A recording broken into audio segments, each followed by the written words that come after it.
Thank you for joining us on the Nikki Medoro show. I really do appreciate it because I'm very excited.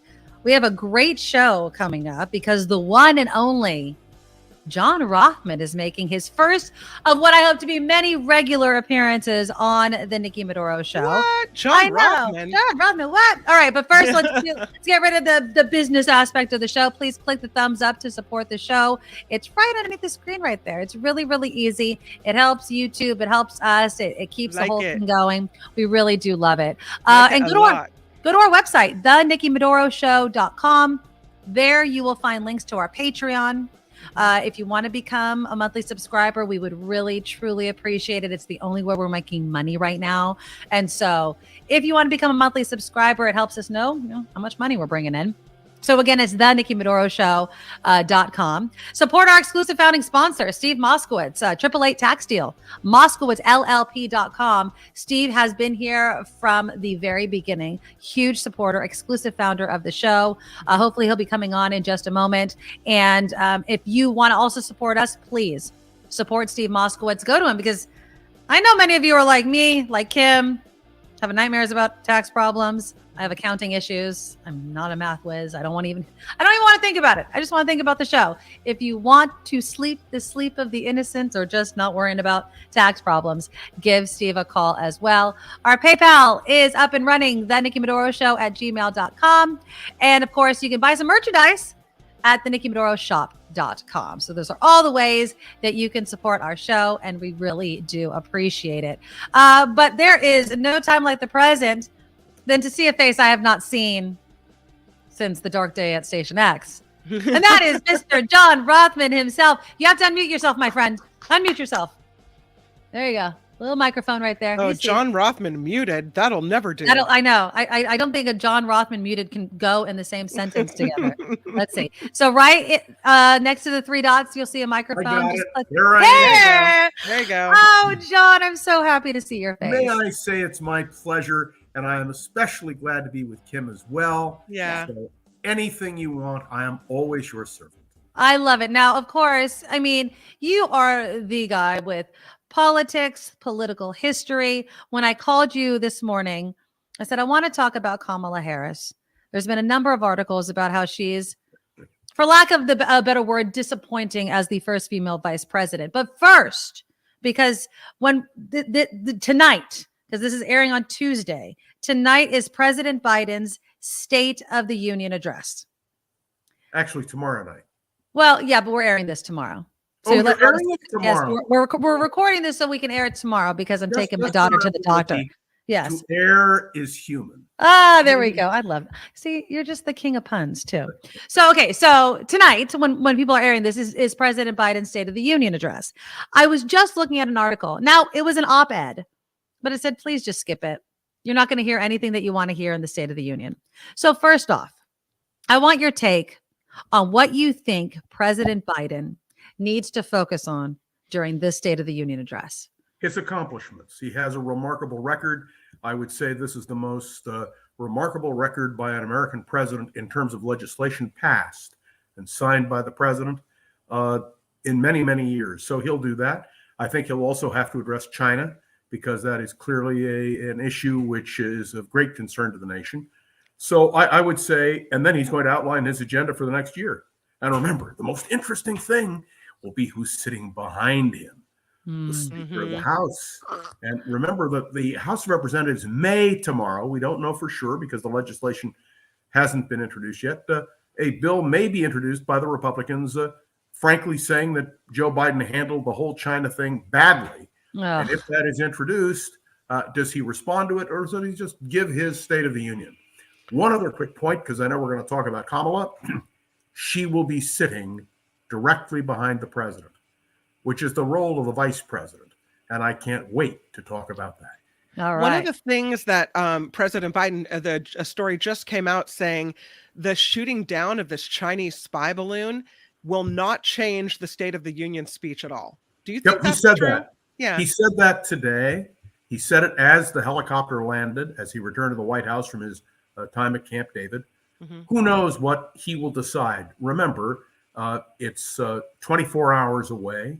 Anything can happen. He can rewrite, change, a matter, as my grandmother would have said, of emphasis. But if I'm right, and if I believe that Joe Biden is going to announce for re-election at some point very soon, this speech will give him the opportunity to lay out his agenda, tout his accomplishments, lay out his agenda for the American people, and tell them this is what we're going to do. And that was what I expect he'll do. But you never know, Kim. Anything can happen. Yeah. Well, what's the problem with President Biden? Why can't his accomplishments, which are many, like you mentioned, why are they not resonating with Americans? Why do polls show Americans don't think the president has done much? Have you watched Fox lately? I suffer. No, I suffer from low blood pressure. So in order to be stimulated, I watch Fox.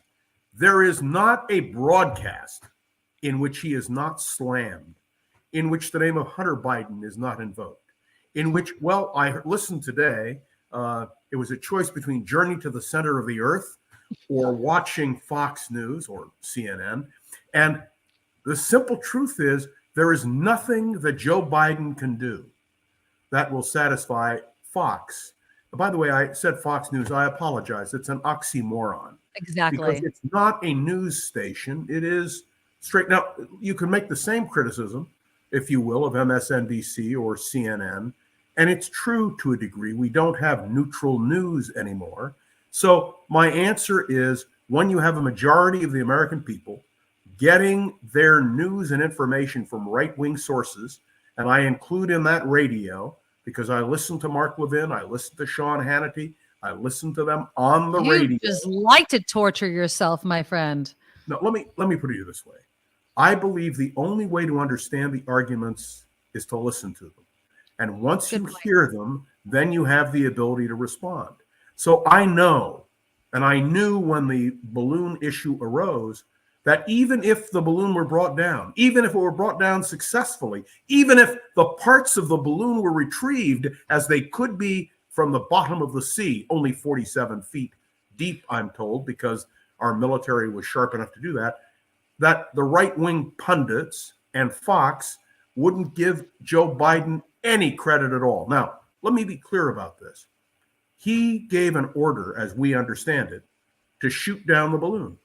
The military recommended, in order to save lives potentially on ground, but also to preserve the information, better to drop into the sea than to be hitting the earth and being destroyed. He followed what the military recommended be done. And let me tell you, if I were president of the United States, that's what I would have done too. And let me point out, the balloon is no longer flying. We have the intelligence. We will have it very soon in hand to reveal everything that we need to know.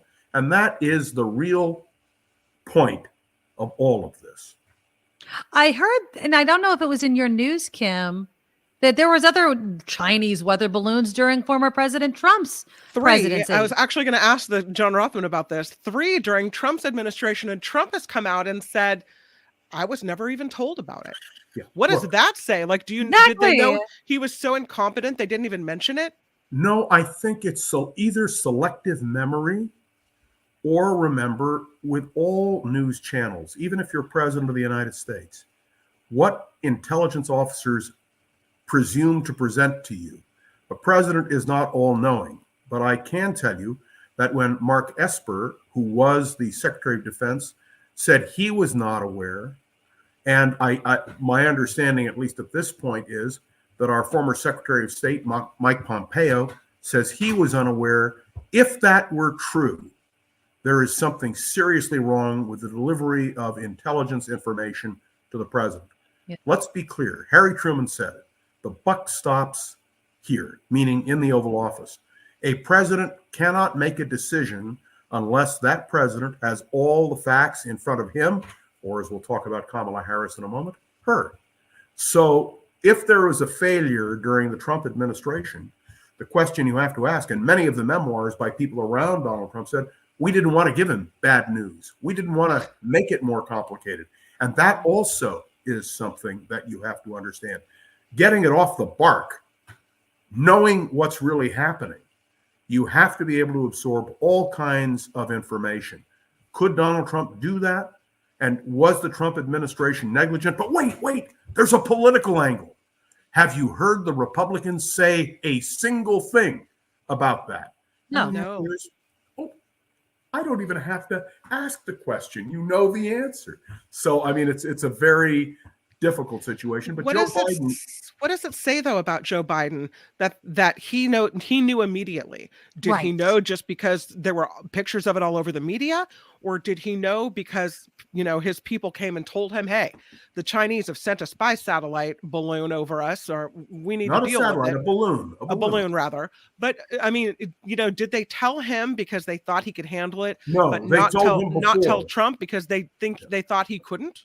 I can't answer that, but I can tell you that Biden knew about it and conveyed his opinion before it hit the news media. Yeah. And he was waiting for the military, and he made very clear about that. Now, I listened to Fox. Okay, they have military experts with them all the time. And don't you think Fox would give some credit to the United States? No, Nikki. I'm shocked. Are you telling me that you believe that a president of the United States would pay politics with a critical national security issue? Oh, ye of little faith. I'm disheartened by where our politics are in this country. And you know this. And we are leading, we're past the midterms now. So all eyes are on the next presidency. So I do want to transition, John, to what people are saying about Vice President Kamala Harris. Now, first off, let's just get it on the table. I do not believe that President Biden should seek a second term. Not because I don't think he's been a good president. I just don't. I never thought that he wanted a second term, but that's just my opinion. Kim, I don't know how you feel about this. John, do you think that President Biden should run for a second term? The ultimate aphrodisiac, if I may be so bold as to use that term in this company, is power. When you have power, the last thing you want to do is to admit that you're not capable of handling it or that you're too old for it. You just don't want to do it. It's Dianne Feinstein. It's the same concept. Joe Biden has been in the center of politics for 3 decades, essentially, as president, vice president. And all I can tell you is it is his intention, according to all the people around him, to run for re-election. And if he were not to run for re-election, there would be a real contest. Unless, and let's be clear about this, remember that if something happens to the president, the vice president succeeds. And I have little doubt that Kamala Harris, were she president of the United States, would seek the nomination of her party. The last time a vice president who succeeded to the presidency was denied the nomination of his party was Chester Alan Arthur in 1884. So I'm only suggesting to you that it's one thing not to be in the Oval Office. It's another thing to be in the Oval Office. And once you're there, you're in the center of power. The perceptions, I used the term earlier to air. The expression when Truman became president in 1945 was to err is Truman. Get the pun? And of course, Harry Truman emerged as one of our strongest, most important, one of the most significant presidents in the history of our country. You mentioned vice presidents that were not given their party's nomination afterward. And I think the difference here, and as a woman, I'll just say, it seems to be, especially in politics, that women and women of color are treated differently. Yep. So I don't know if you can compare what historically has happened. It's not the same situation. You can just be dismissed differently than men absolutely. Can. Yep. You cannot dismiss a president of the United States. I don't care if it's male or female.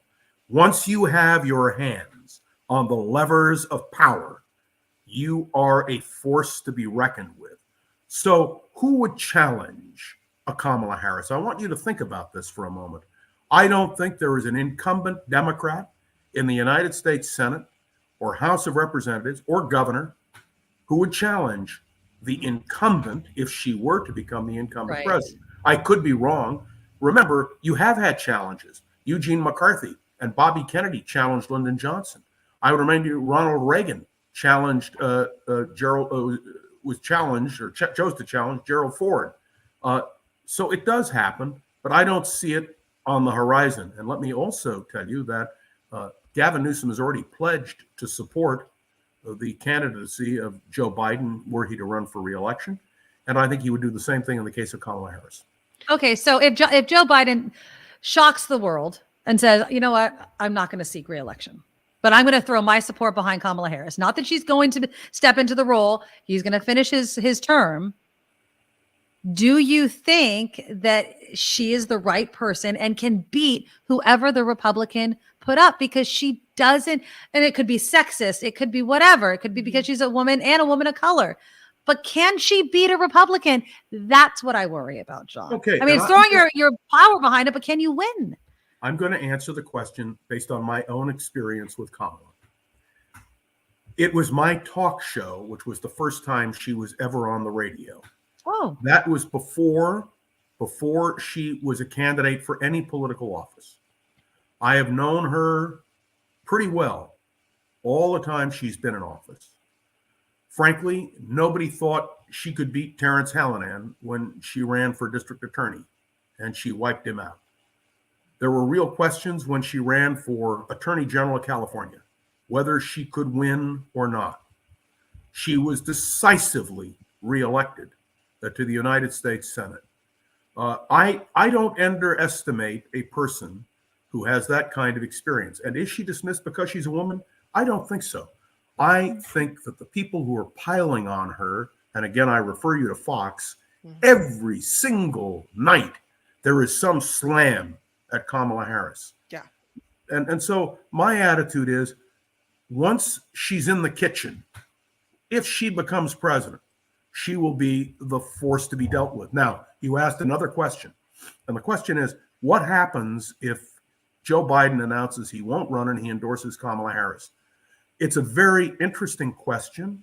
I can't answer it because I don't know. First, I don't know whether Biden would make an endorsement. He might say, if he's not running, let the best person win. But it's almost impossible for me to conceive that Joe Biden would dump Kamala Harris. Yeah. She will be renominated. They have a long history. Even if I've never known a president who was completely happy with his vice president. Remember that a vice president has one constituent to satisfy, and that is the president of the United States. We don't normally dump vice presidents. Franklin Roosevelt did it in 1944 when he dumped Henry Wallace, replaced him with Harry Truman. We saw Gerald Ford put a lot of pressure on Nelson Rockefeller in 1976 to bow out. And Rockefeller did, which is one of the biggest mistakes Ford ever made, because had he kept Rockefeller, he would have carried New York and he would have been elected in his own right to the presidency. We know that there was an effort to dump Dan Quayle. Jim Baker writes about that, but in the end, it didn't happen. It is very unusual for a vice president to be dumped. I can tell you, quick story though, there was a vacancy on the Supreme Court and Richard Nixon wanted to get rid of Spiro Agnew. And it was suggested to him that he ought to put Agnew on the Supreme Court. Just to get him out of the White House. Yep. And then he would have. The plan was to put Agnew on the Supreme Court and bring John Connally in as vice president, who was a Democrat from Texas at that point, former governor of Texas. But that's all hypothetical history. Regarding Kamala Harris, there have been a lot of stories about all the trouble in her office at the beginning of her vice presidency. And I wonder if a president would look at that and say, okay, there's some administrative issues. You don't have good control over how to handle people, manage your staff, whatever. A lot of people left her office, I guess, at the very beginning or have trickled out over time.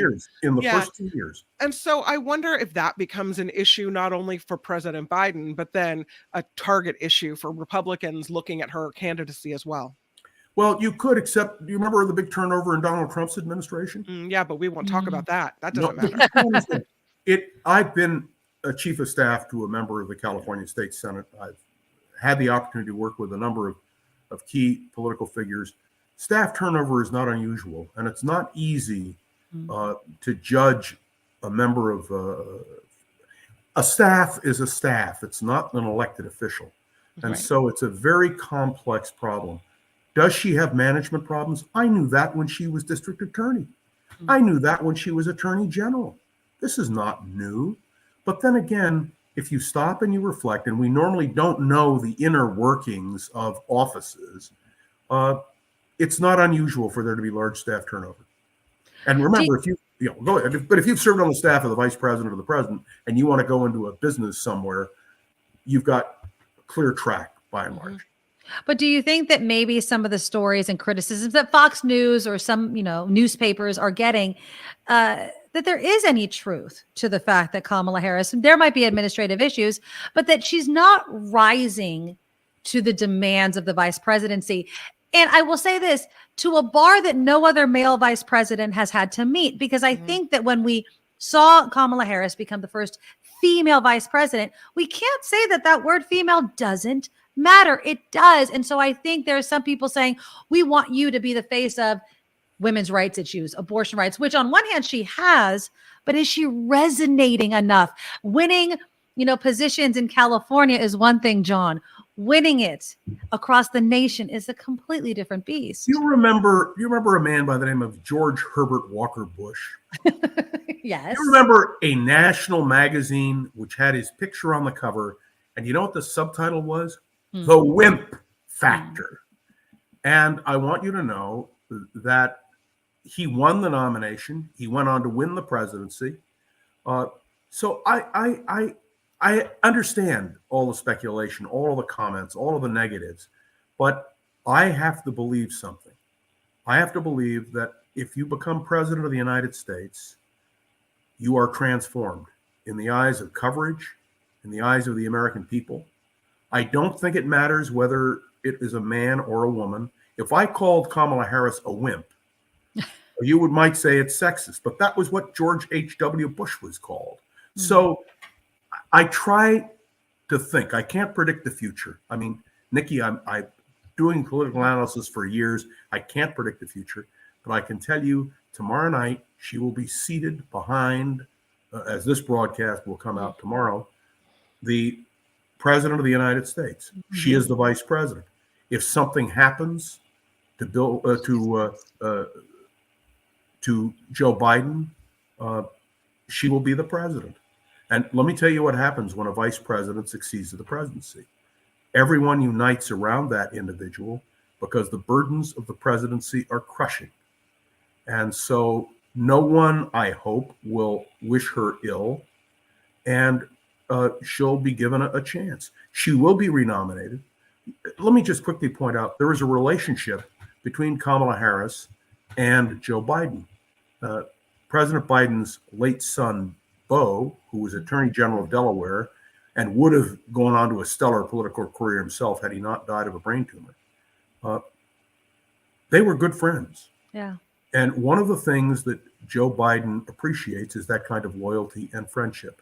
So my speculation, and it's just speculation, is she will be on the ticket, that if he chooses not to run for re-election, she will run for the nomination, that she will have a good shot, because it's hard for an incumbent vice president who represents the administration to be turned back. And that's just my view. Yeah. There's a story that came out today that the Conservative Donor Network, founded by Charles and David Koch, you see this? Yes, they are wading into the 2024 Republican presidential primary. They say they're trying to write a new chapter for our country. So they released a memo from Americans for Prosperity saying they plan to endorse more candidates, and specifically will pick a candidate that they will put the full force of their monetary donations behind for the Republican nomination. How important is this? And is that candidate someone who's likely to win? Look, one of the Koch brothers is dead. And they say it won't be Trump, by the way. Okay. Yeah, of course. That's the whole point. Yeah.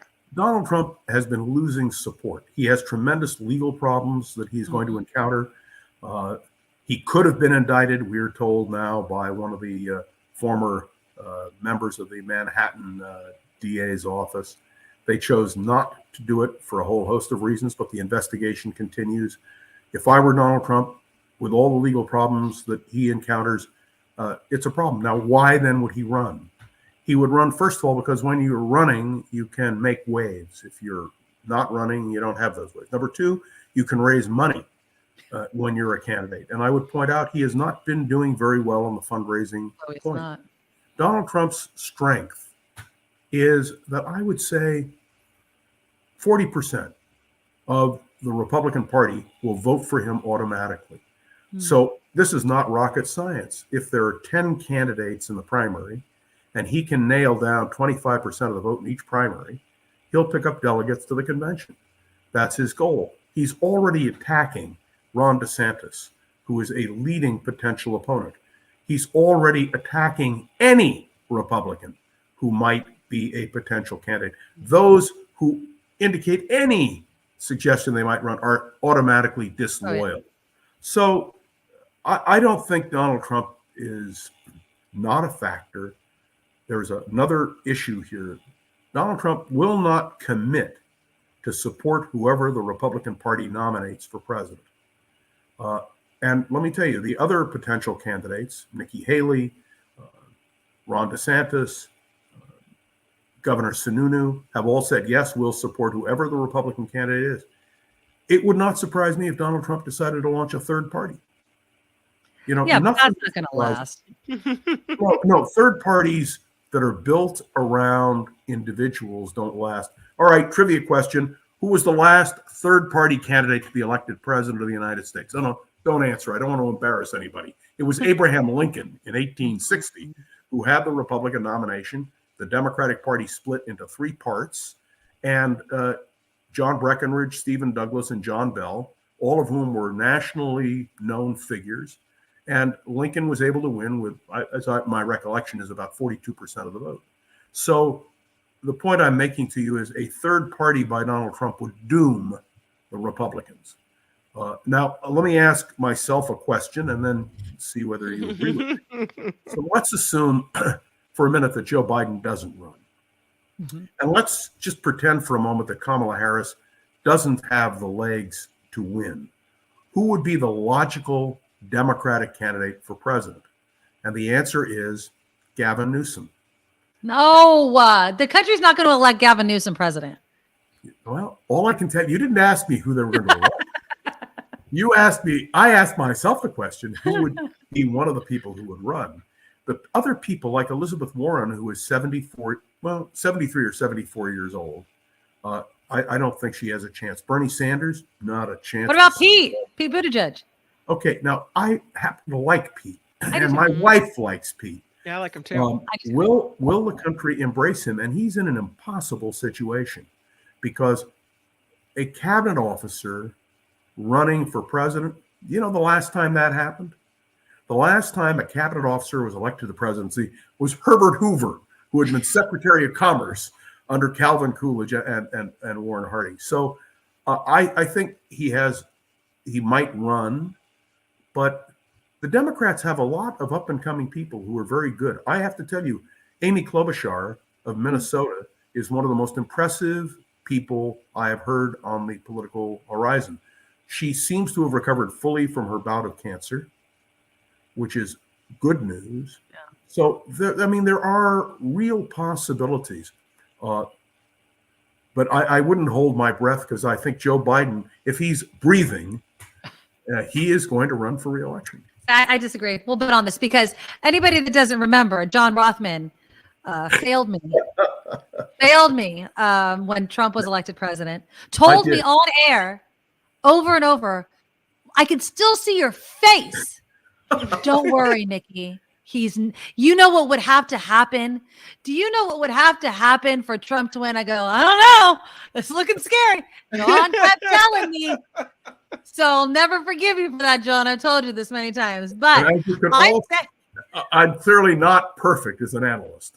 But no, but I'm good enough to be on the Nikki Medoro program. Yes, always. But I'll say this. Okay, so I don't think Biden's going to run. We'll have that bet. We'll just have this on-air bet about that.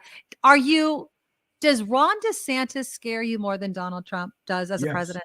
Yes, right? Yes. He frightens me. Mm-hmm. And I had a long discussion with a very dear friend who is a Republican. She is a big supporter of the Republican Party. And she asked me what I thought of DeSantis. And I explained to her his attitude toward Black studies, his attitude toward Disney World, which is big news today, his attitude on gay marriage, all of these things. He scares the living daylights out of me. So I'm going to coin a term. DeSantis is going to run as Trump light, but he isn't light. He's just as dark. Get it? Get the pun? I get it. Dark. Desanctimonious. Sanctimonious. I feel like he's going to be so scary because he's not as in your face as Trump was. It wasn't so obvious, but he's like this evil poison that I feel like is just going to erode all of the things we fought for so long in this country. I mean, he's doing it in Florida and people aren't batting an eye at it. I feel like that could just spread. Yeah, I agree with you. He is a real danger. And so that's one of the things the Republican Party will have to go after. There are moderate, so-called, let me be very clear. There are no moderate Republicans. Being a liberal Republican is a little bit like being a high church Unitarian. It's possible, but pointless. All of the Republicans who are running are opposed to a woman's right to choose. They're all in favor of prayer in school. They all take these crazy positions on foreign policy. None of them have separated themselves from Kevin McCarthy. The fact that Kevin McCarthy is Speaker of the House of Representatives horrifies me. So, okay, I don't say that because I'm not a Republican anymore. If Dick Cheney, who was someone I disagree with heartily, but was qualified to be president, his daughter Lynn Cheney is absolutely brilliant. I don't agree with her on the issues, but she has great personal integrity. Adam Kinzinger, I think a man of tremendous integrity, but when you look at where they stand on the issues, it's antithetical to what Republicans once believed. And so it's a very interesting twist and turn. Look, the Republican Party is so anxious for power that they won't even remove a member of Congress who is a liar and a cheat, and who, by the way, was accused today of trying to pick up a fellow who was running, who wanted a position on his staff. He denied it 100%. Not true. I don't know if it isn't true. So Santos is a real problem. But it could be that people are coming out of the woodwork to go after Santos now. But the fact is that because he's lied about everyeverything else, how do you believe what happens? Exactly. Yeah. Well, it is very clear to me that he will not be reelected. The fact of it's interesting. He could choose to run. I don't think he will, but he will have that seat for 2 years because McCarthy and the Republicans know that if he is removed, the Democrats will capture that seat. And that would give them a 3-vote margin in the House of Representatives. And, generally speaking, more than 3 members of Congress are replaced before any given election, by death, by accident, by a whole host of reasons. So if I were McCarthy, I'd be worried. But what bothers me is McCarthy is willing to put his own personal agenda, his own ambition over the good of the country. And that to me is very disappointing. He's a Republican. I mean, isn't that what they do? I mean, yeah, but you have except to look Liz Cheney, Adam Kinzinger. Well, Liz Cheney, Kinzinger. I think Governor Sununu of New Hampshire is a pretty reasonable guy. But these are people, you have to understand, I'm saying nice things about them. I would never vote for any of them because their views on issues are antithetical. People ask me, how do you decide who to vote for? I write on a piece of paper every critical issue, draw a line down the middle of the paper, and then I say, where does so-and-so stand? Where does somebody else stand? That's how I make my determination. Does personality matter? Of course it does. Does personal integrity matter? You bet it does. It didn't to a lot of people. Okay, but to me, I can only speak about John Rothman. I want people who I can believe what they say and who vote in a way which I think is appropriate. Look, this isn't on the agenda today, But take a look at what the Republicans are trying to do state by state to limit a woman's right to choose. Mhm. And Kim and I had a vigorous discussion off air about in vitro fertilization. That's what the Republicans are talking about. Just what I told you, Kim. They're talking about doing away with a woman's right to choose to have a child. And I can tell you, because we went through tremendous problems to have our children. We had to go to a specialist in fertility. And we did it, and I'm glad we did it. And we have 2 wonderful sons because of it. Well, at least one is because of it. And, well, the other one, at least one is wonderful. I know. I thought it was that was spontaneous combustion. The other one, And I hope the boys are not listening. But I can tell you that is the Republican determination, and how tragic it is. Once upon a time, there was a man who was the leader of the Republicans in the House of Representatives, who became vice president and then became president, and his name was Gerald R. Ford. And I will never forget President Ford and his wife Betty standing at the Republican convention in 2004, and they were bantering on the air. This is the year before Jerry died. And Gerald Ford turned to his wife and said, "No, Betty, I think we are the only pro-choice Republicans at this convention." Wow. And I thought to myself, do you know the ratification of the Equal Rights Amendment was a part of every Republican platform in my lifetime and before that? When the Democrats wouldn't touch it, the Republicans would. And so I teach a class on books that have changed history. And one of the books I talked about was Barry Goldwater's Conscience of a Conservative versus Phyllis Schlafly's A Choice, Not an Echo. Phyllis Schlafly promoted conspiracy theories. Phyllis Schlafly opposed the Equal Rights Amendment. I would credit her with defeating the Equal Rights Amendment. And it's very interesting. Do you know who spoke at her funeral in 2016? Donald J. Trump gave the eulogy, which you can Google, you can read it. I mean, you can hear it. It is a tragedy what the Republican Party has devolved into. And I say that genuinely. Anyway, yes, next question. It does seem, politics wise, that you hope that a next president or another administration is going to turn the tide. But John, I'm kind of losing hope because of one, how we consume information. You were talking about Fox News, CNN, MSNBC, social media, TikTok, our attention span. I mean, where do we go from here? And is it just another administration that's going to be this kind of breath of fresh air? Because I know a lot of people were hoping that President Biden was going to be that. Look, I don't have an answer for you. I can tell you when the plug was pulled on our former station, I got, and I still receive every day, emails from people saying, where do we go for information? Where do we go to talk? And you can tell them to do what I'm doing with you and come to the Nikki Medoro show or the Mark Thompson show or Kim McAllister when she fills in and giving it news. But it's not the same. I had a conversation today with a member of the Chinese community here in San Francisco who said, John, what is the, and Josephine, I'm quoting you if you're listening, she asked the question, what is our outlet in terms of media? What radio can we turn to? There is no radio. And I know the value of these programs. I understand it. That's why I'm happy to appear with you.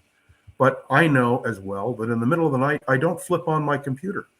I know that in the middle of the night, I do turn on the radio. And by the way, just put in a plug, tomorrow night, I will be with Pat Thurston, at least for a little bit. Are you? On KCBS. Pat has very graciously included me. This will be the third time. And, nice. No, it's a lot better than my talking to myself. I can tell you that. I'm sure that's conversation just as interesting as any other conversation that you would have, John. Well, I want to welcome you back on this show anytime. I'm going to be calling you. I love your political analysis. I know that you're also on Mark Thompson's show, obviously with Pat Thurston on KCBS, but it's not the same. Kim, we talk about it all the time. I mean, there was just something special that I'm very happy I was a part of for way too short a time. But if this is the way we have to do it, and this is the way I could see your face, John Rothmann, then I'm very happy about it. Well, may I say I am honored, and I want you to give your darling daughter my warmest good wishes.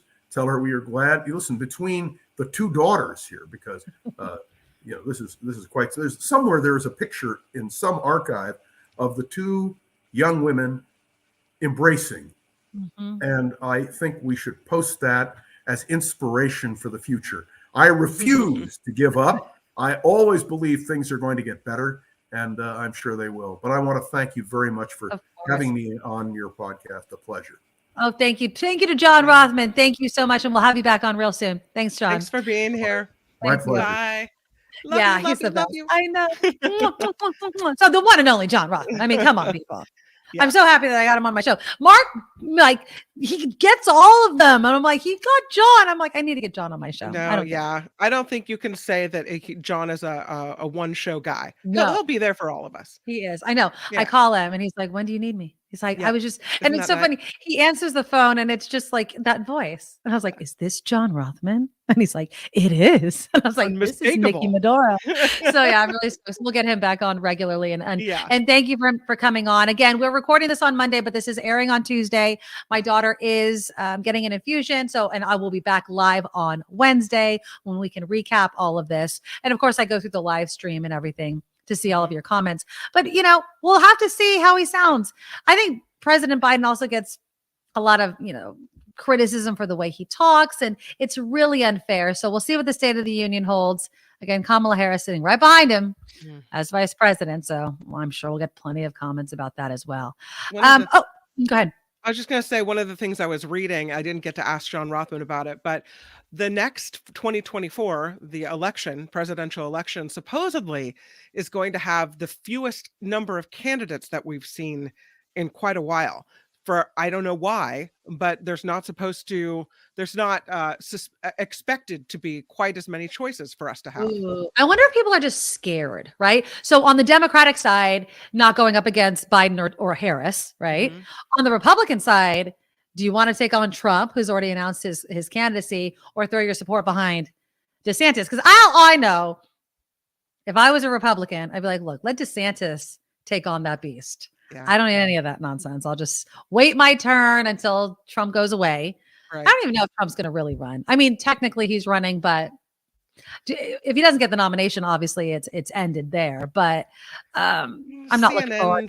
CNN just popped out with a story saying that polls, plural, and they didn't note which ones, say that the 2024 Republican primary is a contest between former President Trump and Florida Governor Ron DeSantis, followed by everybody else. So that there is a chance that he's in the top two at this point. I can't imagine another Trump presidency. I really don't think that he has the popularity. I really think he's doing it to give him cover. He's not behaving or out in public the way that he was before. So I'm not too scared at this point of Trump really being able to be reelected. I am very concerned about a Ron DeSantis. I don't, people criticize California as like, I don't want the rest of the nation like California. I sure as hell don't want it to be Florida. Okay. I mean, I'm sorry that we want to give you cleaner air, all these sorts of things. He wants to, know your menstrual cycles and not learn real history. There's no comparison here in my opinion. Ridiculous. It's asinine. My hope is that like what happened when President Biden ran, the country was like, had wisened up to what a President Trump administration meant for America. And that if he is back in the running, that will bring out the voters again to defeat. Right. Well, and I think COVID restrictions also are going to be playing a role. I think DeSantis is going to clearly run on Florida's response versus, let's say, California's and other states. On that note, California won't require the COVID vaccine for children to attend schools. How do you feel about this? Now, on one hand, it aggravates me to no end. I don't mind needing vaccines to send my kid, who already picks up every freaking germ anyway, to add this to the vaccination list. Do you feel like California not requiring it is giving in to, the anti-COVID measure people?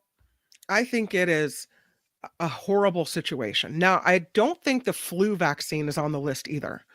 Oh, that's true. That's true. I feel like, and so they're classifying it like that, I suppose. But I feel like, especially now, and I'll say we, because Marley is now mine too. Yes. Now that we have a daughter that among us that is immunocompromised, True. and Exactly. that we need to protect, right? That I look at kids that may have health issues or may need to stay safer, right? That could get COVID more easily, that it could hurt Mhm. them more. And I feel like we're not doing a good enough job at protecting those kids. Yeah. And that's what makes me upset about it. Well, in this one article I'm reading, they quoted a lobbyist who represents most of the state's school districts, this guy, Kevin Gordon. He said he did not think that the policy change was the result of political pressure by Republicans, but instead a reflection of the virus's slowing transmission rates. He says the public's appetite for these kinds of mandates is definitely not what it used to be. If you started to now impose a heavy mandate when the amount of transmission is significantly lower than it was statewide, a one-size-fits-all solution doesn't work. But that's the thing. It's like we don't have huge outbreaks of measles, mumps, and rubella because we require our children to be vaccinated. Yeah. You can't until a bunch of dumbass people decided not to get the vaccine, and then boom, measles there's an went outbreak. Right. Yes. So I mean, looking at something like, well, it's not transmitting that high because people either got it or got vaccinated. I don't want, my immunocompromised child or anyone to get COVID. I mean, look at what's been happening to Mark's dad. You know what I mean? It's just, we have to protect all of our community, not just some. Just because you're healthy and strong and you already got COVID and it was no big deal. We don't care. We don't care about these people. And I feel like I'm repeating things that we talked about for years, but it's like, you want me to care about how COVID mandates are impacting your life, but you don't care about how the actual virus is impacting other people's lives. No, and so that disconnect pisses me off. I mean, I understand that the flu is deadly, but COVID is not something I want being passed around. No. I don't want my mom next door in her 70s to get it. I don't want Marley to get it. I don't want it. I don't want long COVID. So I feel like it's a different scenario, and one that we're just now kind of downgrading to, oh, well, it's here. Okay. Does that mean we don't need to take precautions and do the best we can at making sure people don't get sick? Exactly. I don't think so. Well, maybe they could bring dogs to all the schools. Dogs are detecting COVID in long-term care facilities with an accuracy almost on par with rapid tests. Currently in Marin County, there are 2 white labs named Scarlet and Rizzo who are doing this. In less than a half an hour, dogs can scan hundreds of patients at a nursing home by sniffing their shoes and ankles. If they identify COVID, they sit down next to the suspected resident. A rapid antigen test can then verify the results. That is amazing. I mean, my kids would love it, dogs. I mean, can you imagine just having dogs posted at the entrance of the school? And then you have to go line up and everybody gets their ankles sniffed. Gonna sniff you out. And get a little pet of the dog and figure out if they have, I mean, I'm obviously not feasible. And I'm kind of saying this in jest. Obviously, nursing homes and long-term care facilities, they're more at risk, of course. They're saying it's not surprising, though. I mean, they use dogs for, drugs, bombs, things like that. So as I'm looking at my dog sitting across from me, passed out, like that dog's not doing crap. Okay, you had a couple of stories that you were telling me about before the show. One of them had to do with water. Now you were talking, we got a ton of rain. I was talking about this yesterday. Yeah. I did this big move, and I'm telling you, from Facebook memory posts, we always move apparently in February, and it's always freaking raining. So this always seems to happen to us. We've seen so much rain. Then, of course, this summer we're not going to have enough. It's going to dry out, and then there's fires everywhere. But you were telling me that there are a couple of reservoirs that, I mean, they're just basically doomed, right? Yeah, I'll try to share the screen with you, but there are 2 reservoirs in along the Colorado River crisis. Apparently, they're calling it so severe. Lake Mead and Lake Powell are unlikely to refill in our lifetime. So check out that picture. Yeah, they're calling it. You can see the bathtub rings down here, I guess, where the water level used to be, and they say it will never ever be. You and I will never see that type of water level in Lake Mead and Lake Powell again.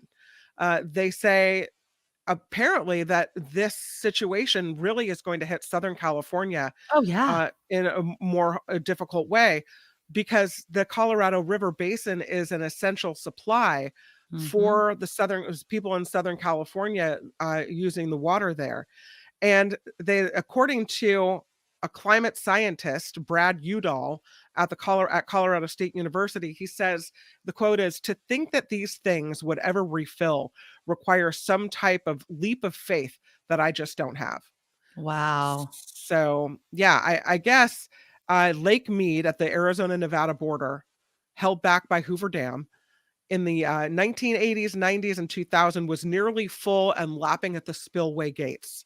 But over the last 23 years, with the mega drought that we've been having, the most severe in centuries, it's worsened the water deficit and left Lake Mead about 70% empty. That's great. And that's 70% water wars are real, empty. people. I believe truly, I mean, not saying it's going to happen tomorrow. Mhm. Environmental migration, environmental refugees. Yep. And I'm not being dramatic when I say that. When your home no longer has any water. Oh my, and I should have looked it up before I'm mentioning it right now. But there's towns in Mendocino California County. Yes. where they don't have water. Mhm.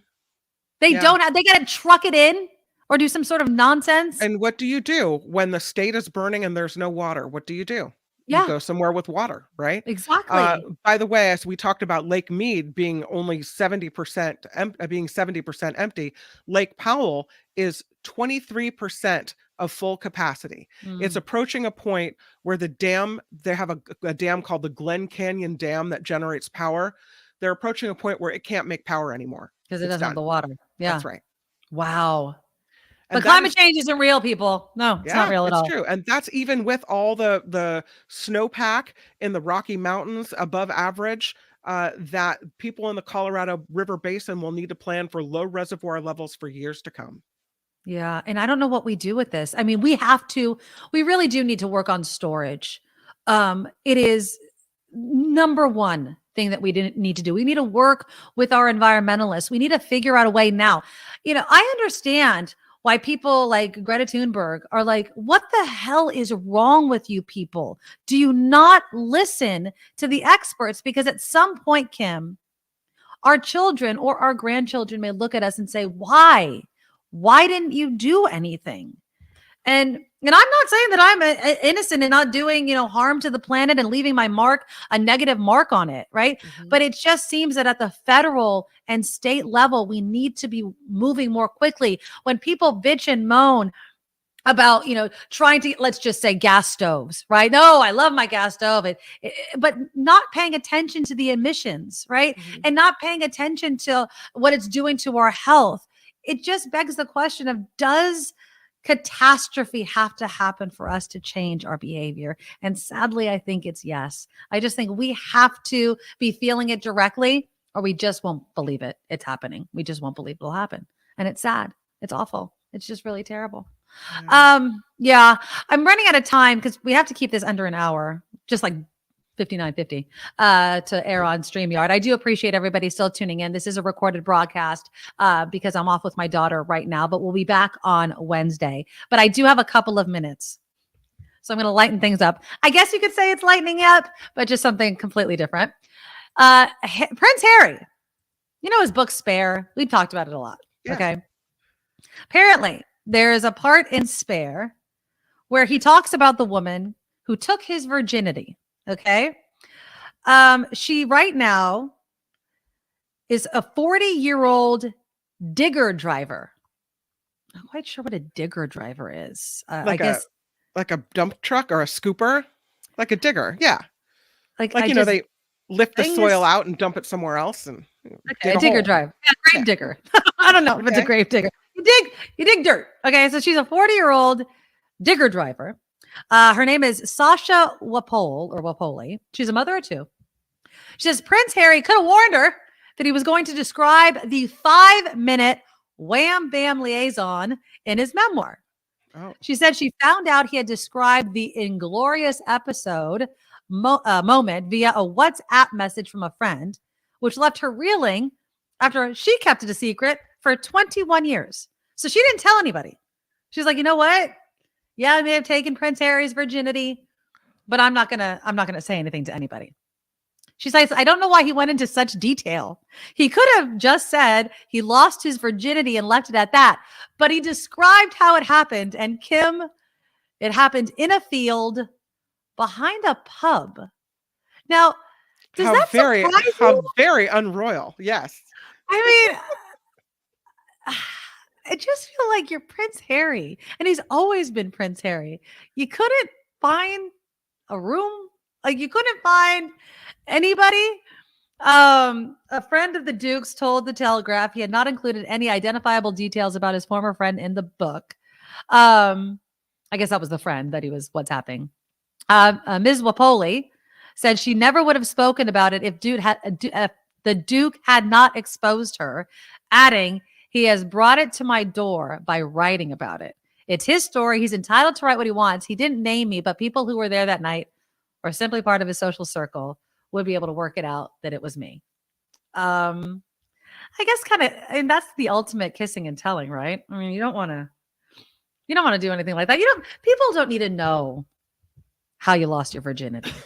I mean, he could have just said, I lost it. We talked about it on this show, haven't we? How we lost our virginities? Yeah, we said where. Didn't we say where? I said where. Did you say where? Did I say where? I don't know. I think I might have. Do you remember what I said? Am I going to share something that I don't want to share right now? That's not very common. But all I'm saying is I've known people who really regret the first times. I think there's probably more people than not that they regret who they did it with, but it's not like in the movies, people, right? It's not angels and rainbows and crap like that all the time.